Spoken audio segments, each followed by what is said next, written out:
बिस्मिल्लाहिर्रहमानिर्रहीम। अस्सलाम वालेकुम ब्यूटीफुल यूट्यूब फैमिली, कैसे हैं आप सब? उम्मीद करती हूँ अच्छे से हैं और मेरी दुआ है खुश रहें, आबाद रहें, हंसते मुस्कुराते रहें। जो आप लोगों की दिली तमन्नाएं हैं ज़रूर पूरी हों और आपका परमानेंट रियूनियन भी जल्दी हो। आपके पर्सन बेहतरीन इंसान बन के आपकी ज़िंदगी में वापस आएँ।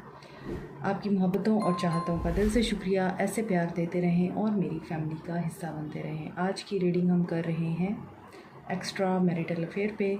देखेंगे कि एक्स्ट्रा मैरिटल अफेयर में आपके पर्सन की क्या एनर्जीज़ हैं, एक्शन और गाइडेंस। ठीक है, और स्टार्ट करते हैं। जनरल रीडिंग है, सब लोगों के लिए है, टाइमलेस है।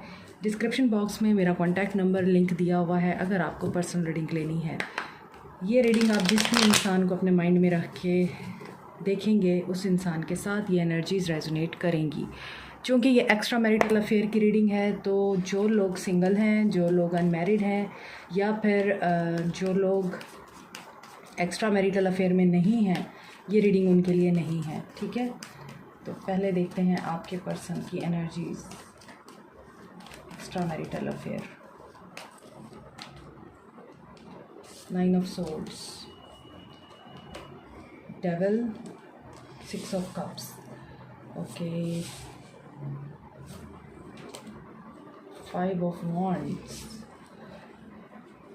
काफ़ी फैमिली ड्रामा क्रिएट हुआ है क्योंकि एक्स्ट्रा मैरिटल अफेयर की रीडिंग है। Capricorn, Cancer, Pisces, Scorpio, Aquarius, Libra, Gemini, Aries, Leo, Sag हो सकते हैं।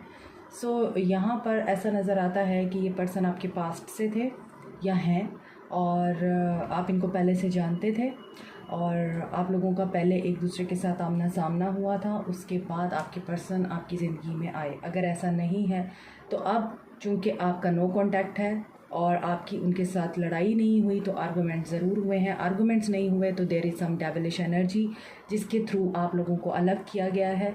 अब आपके पर्सन आपको मिस कर रहे हैं, उनकी एनर्जीज़ में मिसिंग एनर्जी है और आप उनकी वजह से परेशान हैं। आप लोग शायद रात को सो नहीं पाते, आपसे पढ़ाई नहीं हो रही है, आप लोगों को बहुत ज़्यादा सोचें आती हैं और वो सोचें आपके दिमाग को इतना ज़्यादा सप्रेस कर देती हैं कि आपको नींद नहीं आती और आप मायूसी में चले जाते हैं क्योंकि आपको आपके पर्सन की याद आती है। आप भी बहुत पोसेसिव और ऑब्सेसिव हो रहे हैं। इसके अलावा आपके पर्सन भी ऑब्सेसिव हो रहे हैं आपको लेके, आपकी उनको याद आ रही है लेकिन यहाँ पर एग्रेसिव एटीट्यूड रहा है और ये पर्सन बहुत ज़्यादा लड़ाई झगड़ा करता रहा है, कोडिपेंडेंसी में रहा है ये पर्सन आपके साथ। आप इनके साथ बिल्कुल पॉजिटिव होके चलते रहे हैं लेकिन आपके पर्सन ने आपको तंग ही किया है हमेशा क्योंकि ये पर्सन मुझे लग रहा है मैरिड है और इसके घर के मसले मसाइल इतने ज़्यादा हैं, इतनी रिस्पॉन्सिबिलिटीज़ हैं इस इंसान के ऊपर कि ये इंसान हमेशा आपको इग्नोर करता रहा है और ये आपको छोड़ना भी नहीं चाहता था और आपके पास रहना भी नहीं चाहता था। और इसकी वजह से आप लोगों को ऐसा फ़ील हुआ कि जब कोई अट्रैक्शन नहीं रही, जब कोई रिस्पेक्ट नहीं रही, जब कोई आपस में एक दूसरे के साथ कम्युनिकेशन नहीं रही तो बेहतर है हम लोग अलग ही हो जाएं। हो सकता है अलग होने का फ़ैसला आपने किया हो, अब आप ही रातों को सो नहीं पाते, आप ही रातों को डिस्टर्ब होते हैं, आप ही दिन में उनको याद कर रहे होते हैं और आपको फ़ील हो रहा होता है काश मैंने उनके साथ इस तरह से बिहेव ना किया होता तो आज हम जुदा ना होते। आप लोगों के बीच में नो कांटेक्ट है, थर्ड पार्टी सिचुएशन डेफिनेटली है। एक्स्ट्रा मैरिटल अफेयर की रीडिंग है तो आप लोगों को जो विक्ट्री चाहिए, जो रिकॉग्निशन चाहिए, वो रिकॉग्निशन आपके पर्सन ने आपको नहीं दी। रिश्ता तो शुरू कर लिया लेकिन उस रिश्ते को निभाने के जो गट्स होते हैं, निभाने की जो क्वालिटीज़ होती हैं वो आपके पर्सन के अंदर नज़र नहीं आती। आप 9 ऑफ सोर्ड्स की एनर्जी में हैं तो आपके पर्सन 10 ऑफ वॉन्ड्स की एनर्जी में हैं। आप दोनों ही थके हुए हैं, आप दोनों ही एग्जॉस्टेड हैं, आप दोनों ही अब अपनी लाइफ से तंग आए हुए हैं, अपने हालात से तंग आए हुए हैं, अपने मामलात से तंग आए हुए हैं लेकिन इसके बावजूद आप कुछ कर नहीं सकते। ऊपर 6 ऑफ कप्स की एनर्जी है कि आप मिस करते हैं, नीचे 6 ऑफ वॉन्ड्स की एनर्जी है। आपके अंदर इमोशंस हैं, इस पर्सन के अंदर अब ये चीज़ है कि विक्ट्री, सक्सेस और रिकॉग्निशन।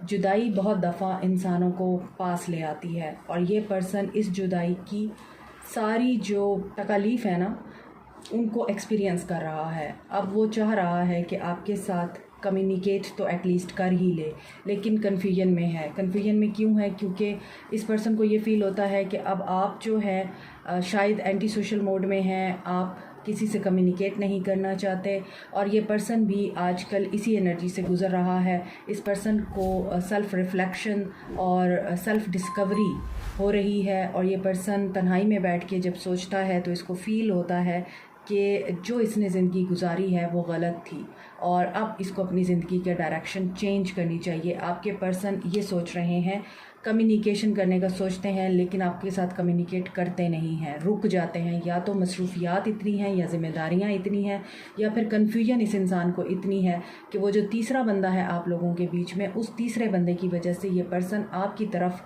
कदम उठाते उठाते रुक जाता है। हालांकि ये पर्सन अकेले में बहुत तन्हा फील करता है ख़ुद को, और इसको महसूस होता है कि ये आपके बगैर बिल्कुल मुकम्मल नहीं है, तन्हा है। आप इसको लाइट देते थे, आप इसको सपोर्ट देते थे, आप इसे अंडरस्टैंड करते थे, शायद आप इसको गाइडेंस भी देते थे, आप इसके टीचर, मेंटर, गाइड बन गए थे, और अब इसको रास्ते की ज़रूरत है, गाइडेंस की ज़रूरत है, और ये पर्सन अभी चाह कर भी आपकी तरफ स्टेप नहीं ले पा रहा है। एरीज, लियो, सैज है, यहाँ पे कैप्रिकॉर्न एनर्जी है, एक्वेरियस, लिब्रा, जेमिनी है, कैंसर, पाइसिस, स्कॉर्पियो है, और कैप्रिकॉर्न, टॉरस, वर्गो भी हैं। वर्गो एनर्जी एंड कैप्रिकॉर्न एनर्जी यहाँ पर स्ट्रॉन्ग है। यहाँ पे 7 ऑफ कप्स है। देखें, कन्फ्यूजन है इस इंसान को, बहुत ज़्यादा डिसेप्टिव एनर्जी में है ये पर्सन, और ये डिसेप्टिव एनर्जी में क्यों है, लेट्स सी आपके पर्सन डिसेप्टिव एनर्जी में क्यों है, इन्हें क्या कन्फ्यूजन है। ये जो चाह रहे हैं इनसे हो नहीं पा रहा, और जब आप कुछ चाह रहे होते हैं, कुछ करना चाह रहे होते हैं, और आपके हाथ पांव बंधे होते हैं, आप मजबूर होते हैं, या आपके पाँव में ज़ंजीरें होती हैं रिश्तों की, सोसाइटी की, कल्चर की, कास्ट की, जो भी नॉर्म्स और वैल्यूज़ हैं इस सोसाइटी में ज़िंदगी गुजारने की, जब वो ज़ंजीरें होती हैं आपके पाँव में तो फिर आप फ़ैसला नहीं ले पाते। और यही वजह है ये पर्सन मुझे इसी वजह से बहुत ज़्यादा मजबूर नज़र आता है, और उस मजबूरी की वजह से इस पर्सन ने हमेशा आपके साथ आर्गुमेंट्स किए हैं, लड़ाई झगड़ा हुआ है आपका।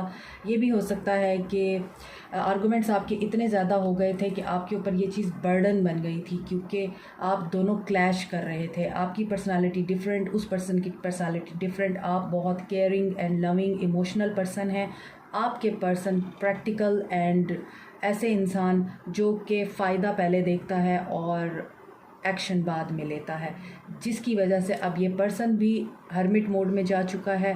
इसके तमाम जो सोचने समझने के वेज़ हैं वो बंद हो चुके हैं, और ये आपकी इस वक्त वैल्यू करता हुआ नज़र आ रहा है। और ये भी हो सकता है ये इनकी वाइफ हैं, जिनकी वजह से ये काफ़ी डिसेप्टिव हैं। लेकिन आप चूँकि क्वीन ऑफ पेंटिकल्स की एनर्जी में नज़र आते हैं मुझे, कि आपने अपने आप को बनाया है, उठाया है, और इस पर्सन को लेट गो किया है।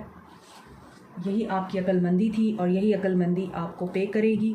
लेट्स सी इनका एक्शन क्या होगा आपके लिए। Extra marital affair, no contact है। ये रिश्ता रिश्ते से ज़्यादा बोझ बन गया था आप लोगों के लिए, तो इस रिश्ते में डिस्टेंस बहुत ज़रूरी था, और उस डिस्टेंस में इस इंसान को काफ़ी सारी चीज़ें रियलाइज़ भी हो रही हैं। होप रखिए। किस चीज़ की होप है? Firm foundation. इस पर्सन का बेस चक्रा एक्टिव होना है, और जैसे ही इनका बेस चक्रा एक्टिव होगा ये डिसेप्टिव एनर्जी से बाहर आएंगे। यहाँ पे मैंने आपको बताया है इल्यूजन है, डिसेप्शन है इनको कोई, और ये उसकी वजह से अभी एक्शन नहीं ले पा रहे हैं। तो यहाँ पे नज़र आता है कि रेस्ट एंड रिजुविनेट। देखिए इनका जो यहाँ पे नज़र आ रहा है एक्शन, जो भी धोखे की एनर्जी है, 4-4 की एनर्जी है, स्टेबिलिटी इस वक्त कंप्रोमाइज़ हुई है इनकी, और इनके एक्शन में नज़र आ रहा है। हो सकता है ये उस इल्यूजन और उस डिसेप्शन से उसी वक्त बाहर आएंगे जब ये अकेले बैठ के चीज़ों को एनालाइज करेंगे, और ये कर रहे हैं। इसीलिए ये हर्मिट मोड में है, इसीलिए या तो एक किसी की गाइडेंस ले रहे हैं, या इनको कोई गाइड कर रहा है। कोई औरत है जो इनको गाइड कर रही है, जो इनको रास्ता दिखा रही है, और इन्हें चीज़ें खुल खुल के सामने नज़र आ रही हैं। बट आपके और इनके दरमियान अभी बहुत ज़्यादा डिस्टेंस है, रुकावट है। ये इमोशनल लॉस से गुज़र रहे हैं और थर्ड पार्टी से इनको कोई इमोशनल लॉस हुआ है। इनका हार्ट चक्र टोटली ब्लॉक है। C444 की एनर्जी है। 444 is about stability, perseverance, marriage, happiness, celebration, but यहाँ पर वो सेलिब्रेशन कंप्रोमाइज़ हुई है। और आप लोगों के लिए इनके एक्शन में मुझे नज़र आ रहा है कि ये पर्सन इमोशनली बहुत ज़्यादा डिस्टर्ब है, अपसेट है। इसकी ज़िंदगी में बहुत सारे डिलेज़ चल रहे हैं और उन डिलेज़ की वजह से आपका ताल्लुक़ भी डिले में है।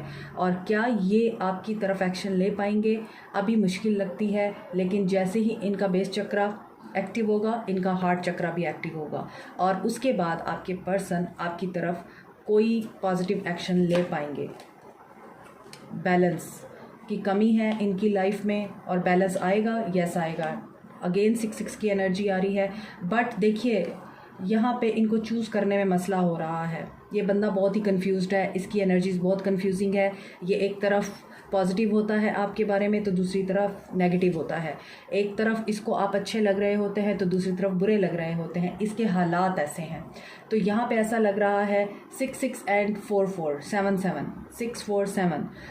6 number is about stability, about balance, about justice, family, reconciliation, choosing someone. ये आपको चूज़ तो करेंगे मगर आपको पेशेंस में रहना होगा। 7 number is about patience and spiritual awakening. So किसी के लिए 1 हफ़्ता है, किसी के लिए 4 दिन है, किसी के लिए 6 दिन है या 6 हफ्ते हैं, 4 हफ्ते हैं। डिपेंड करता है आप लोगों की एनर्जीज़ पे, आप लोगों के इनर वर्क पे। लेकिन क्लैरिटी आपको एटलीस्ट मिल जाएगी जब ये इस डिसेप्शन से बाहर आएंगे, इस इल्यूजन से बाहर आएंगे। और जिस भी इमोशनल लॉस से ये गुजर रहे हैं, उस इमोशनल लॉस से गुजरने के बाद ये डेफिनेटली आपकी तरफ कोई ऐसा स्टेप ज़रूर लेंगे जिसमें आपको एटलीस्ट समझ आ जाएगा, क्लैरिटी मिल जाएगी। नाउ रिलेशनशिप किस मकाम पे है और आप किस मकाम पे हैं। सो आपके लिए गाइडेंस देखते हैं। मेरे व्यूअर्स को क्या करना है। गिल्ट, आपको गिल्ट होता है। सेल्फ वर्थ, सो आपको ऐसा लगता है कि आपने जिस खुशी की तलाश में अपनी सेल्फ़ इस्टीम, अपनी सेल्फ़ रिस्पेक्ट को कंप्रोमाइज़ किया है, आपने जिस खुशी के लिए अपने आप को कुर्बान किया, वो खुशी आपको नहीं मिली, वो रिस्पेक्ट आपको नहीं मिली और आपको वेट भी करना पड़ा। लेकिन इस मामले में आपको अक्ल और शऊर बहुत ज़्यादा हद तक आ चुके हैं। आप लोग इस वक्त बहुत वाइज़ और समझदार हो चुके हैं। अब आप अपनी सेल्फ़ वर्थ को पहचानेंगे। सेल्फ़ वर्थ को आप सबसे पहले प्रायोरिटी पे रखेंगे। सेल्फ़ केयर को आप रख रहे हैं और ये विज़डम आपको डिवाइन की तरफ से आया है, क्योंकि आपको फ़ील होता है कि आपने जो किया वो गलत किया। आपको अपनी गलती का एहसास है, जिसकी वजह से आपकी परसेवरेंस और आपका डिवाइन के साथ कनेक्शन आपको पॉजिटिविटी की तरफ लेके आया है और यही आपने करना है। आपकी क्रिएशन, आपकी एक्सपेंशन नज़र आ रही है। जिस रास्ते पे हैं बिल्कुल सही रास्ते पे हैं। आपने कुछ गलत नहीं किया। गलतियाँ इंसानों से होती हैं, बट इट डज़ंट मीन कि आप हर वक्त अपने आप को ब्लेम देते रहें, अपने आप से सवाल करते रहें और अपने आप को गलत कहते रहें। अगर इंसान गलतियाँ ना करें तो फिर फरिश्ते तो नहीं कर सकते ना गलती। फरिश्ते होते हैं जो गलती नहीं करते।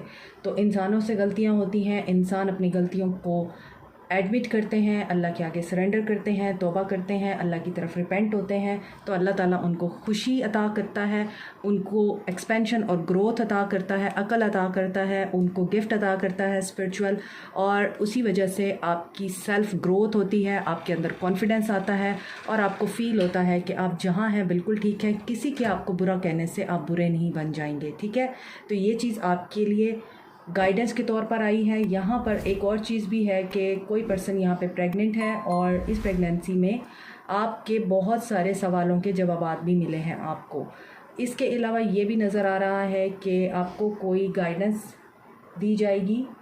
कोई पर्सन आपकी लाइफ में ऐसा आ सकता है, आप नए लोगों से मिल सकते हैं, नए रिश्ते आपके बन सकते हैं। आप एक्शन लेना चाहते हैं तो एक्शन लीजिए। This is a right time for your action, ठीक है। अभी देखते हैं कि सोल लेवल पे आपके पर्सन क्या कहना चाहते हैं आपको।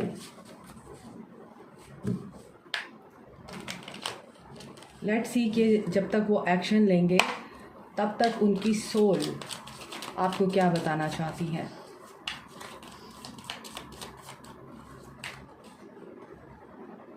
I am in so much pain. Reading के दौरान मैंने आपको बताया है आई एम कमिंग ट्रस्ट, कि आपको कह रहे हैं कि मैं आ रहा हूँ, trust me, I still don't have all the answer. यहाँ पे भी क्वेस्ट है, आपको जो सवाल तंग करते हैं और आप इनसे पूछना चाहते हैं, अभी इनके पास उन सवालों का जवाब नहीं है। हैव आई लॉस्ट एवरीथिंग, और ये सोचते हैं कि इन्होंने सब कुछ खो दिया है। वही 9 ऑफ सोर्ड्स की एनर्जी है। आई एम मैनिफेस्टिंग यू, ये पर्सन आपको मैनिफेस्ट कर रहा है। 111 की एनर्जी आ रही है। Light, you are a light for him और हर। मे बी इन्हें आपसे रोशनी मिलती थी, या फिर आप इनको खुद रोशनी देते थे, जबकि ये रोशनी लेना नहीं चाहते थे।